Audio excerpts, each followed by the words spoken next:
Well, as we've been hearing, the Treasurer Joe Hockey has advised people to get a good job that pays good money if they want to buy a house in Sydney.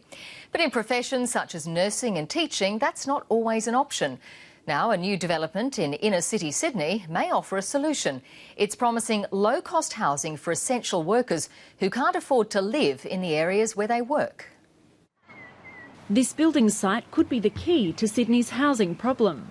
The state government wants to ease the burden of skyrocketing prices by building almost 500 new units here in Glebe. Sydney is a very expensive city, so therefore it's incumbent upon the government and the City of Sydney working together to do what we can. This land will soon be redeveloped into 153 public units for the elderly and people with a disability.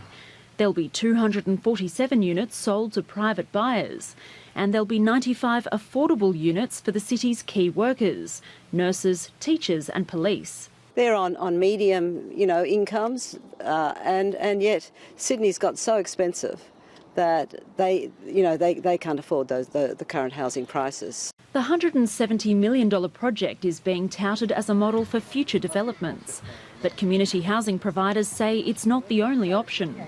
Doing this mixed development is one lever, using a planning system is another lever, and using some state government revenue is also critical as well. This was once a Housing Commission site with 15 blocks of units, all of them occupied by public housing tenants.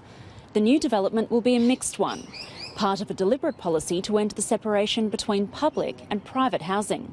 We've learnt from the last 50 years that having large estates of social housing is counterproductive. People need to see other people going about their daily lives. But some believe the government-owned site should remain in public hands as public housing. There's 60,000 on the waiting list, and if they use this property properly, they could cut a big hole in that waiting list. Profits from the sale of the private units will offset the cost of building the public and affordable units. Jessica Kidd, ABC News.